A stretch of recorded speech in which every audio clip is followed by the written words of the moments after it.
size is limited मेरो त यार सर्प अम्मा टोक्दिन त्यसले टोक्छ नि त्यहाँ गयो भने त कोब्रा के चाहिँ मेरो छिर्न थालिरहेको के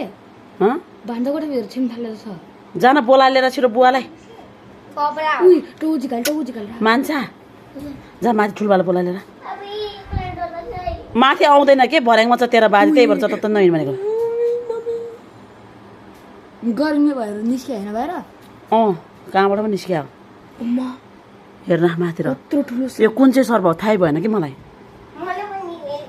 के को यहीँतिर आएर छिटो जान बोला लिएर भनेको अहिले मेरो त मेमोरी फुल भयो अम्मा बोलेर म कप कसलाई बोलाउने माथि आमालाई अनि मामालाई बाजेलाई अब युनाहरूलाई होइन के हाम्रो यहाँ माथि गइसक्यो उता गयो ल गयो छोडिन छोड्दे गयो छोड्दे पर्दैन अब आउनु भन्दा त्यही बस्यो जा सर्पायो भन सर्पायो भन जाम भन्न जान कि उ नगरिकन छिरो कि चाहिँ भित्र छिर्रा त्यही त अब त्यसको टाउ जुन आँटेर त्यस्तो गरेर खा त्यसले उ त्यहाँ के हो नआउने नजानु त्यही त त्यता नजानु कि यता आऊ अनि टाउको हालिसक्यो त्यो भाँडाभित्र टाउको झिकाएर राखेको छिटो कत्रो यो कुन चाहिँ सर्प मान्छेलाई टोक्दाखेरि एउटा केही पनि हुँदैन मुसा खाने हुन्छ होइन एउटा चाहिँ गोबन हुन्छ अब कुन चाहिँ हो थाहा भएन राम्रै हो यो आइरहन्छ हिँडिरहन्छ कि नकरा न आमा पातले टोक्न थाल्छ हो मेरो भिडियो बनाइदिनु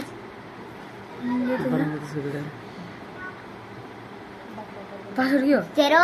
आइरहन्छ कि यो यस्तो 8 पहिला नि हिँडिरहन्थ्यो तिमी त्यहाँ भित्र नजाऊ क्या अस्मिता यता बाहिर आऊ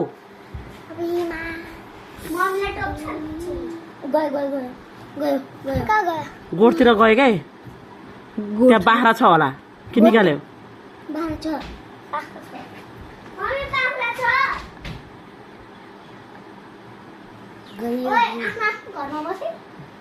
त्यही भएर जताततै नहिँड्नु भनेको कारण त्यो हो बुझ्यो अघि त आगो रुखमा चढायो यो सर्प आयो के हो भर्खर के कसले भनेको थियो सुरुमा मैले भनेको थिएँ नि कस्तो यसको आँखा हो केसको आँखा हो देखिरहेको पुच्छर के पुच्छर सेम एनाकोन्डा जस्तै हो एनाकोन्डा त यस्तो ठुलो हुन्छ एनाकोन्डा त कालो हुन्छ नि त नकरा गयो उता गयो अब कहाँ बाख्रा खोरतिर कति जाने हो त्यसको पुच्छर अहिलेसम्म त्यही छ त्यही भएर राति झ्यालाएर सुत्नुपर्छ झुल्लाएर सुत्नुपर्छ झुल्लाएपछि सरप पर्दैन भनेको कारण यो दुईटा कि त्यही हो नकरा त्यही एउटा हो कि फर्क्यायो कि त्यो फर्क्यायो चुप त्यसले सुन्यो ए दुईटा पो हो क्या अरे दुईटा है चुप त्यो मुनि पहला दुईटा हात मैले भने दुईटै जस्तो लाग्यो तेरो मम्मीलाई बोला यहाँ भित्र मम्मी यता आऊ है सर्प टाउको झिकाल राखेको त्यहाँबाट दुईटा कि एउटा एउटा उतापट्टि थियो ज्यान त्यो गोलो भ्या कत्रो ठुलो त्यही त त्यो मित्र त्यही भएर त्यो टालिनुपर्छ भन्नु कारण त्यो हो कि सिमेन्टी लाएर यस्तो पलहरू बस्यो भने सर्प पर्छ शीतल खाना हो कि गर्मी भएर नकरा त नभन्दा त्यस्तो नभन् सर्प सन्धि मान्छे भएर जानु पर्नु होइन त्यो समान्ने मान्छे जान बोलाएर है कसलाई माथि मेमेलाई बोलाएर मेमेलाई किन सर्प हेर्नलाई मेरो बाबाले बोलाइदिउ सर्प हेर्नलाई त्यही छ भने त भने तेरो घरमा छ भने नजा के म त डर लाग्छ कि यस्तो यहाँबाट छिर्दैन त सुन्न राति यो खुल्ला राख्ने बेला यहाँ छिर्दैन यहाँबाट यहाँबाट छिर्दैन कसरी छिर्छ त नि चढ्नु सक्दैन हे भगवान् यो चढ्नुपर्छ आफै घिस्रिन्छ त अघि टाउको ठाट पार देखेन ए त्यसरी अनि निस्किरा हे भगवान् कस्तो डर लाग्यो मलाई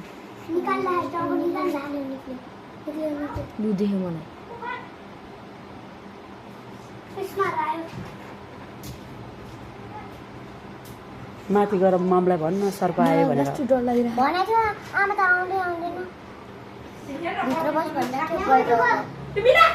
यो त्यो सैसा लिएर आउने जाने भइरहेको क्या अस्मिता बाटो नपाएको त्यो पालबाट भित्र छिर्न लाग्थ्यो पाल भएन फेरि फर्क्यो यसलाई शीतल खोज्न आयो कि मुसा खोज्न आयो फेरि थाहा भएन शीतल खाँदा खोज्न आएको होला गर्मी भयो नि त त्यही भएर गर्मीमा हिँड्नु हुँदैन कहीँ पनि झारीतिर धन्न काटेर स्याहार चाहिँ कहिले काटेको नि हाम्रो आमाले गयो जाऊ ऊ गोडतिर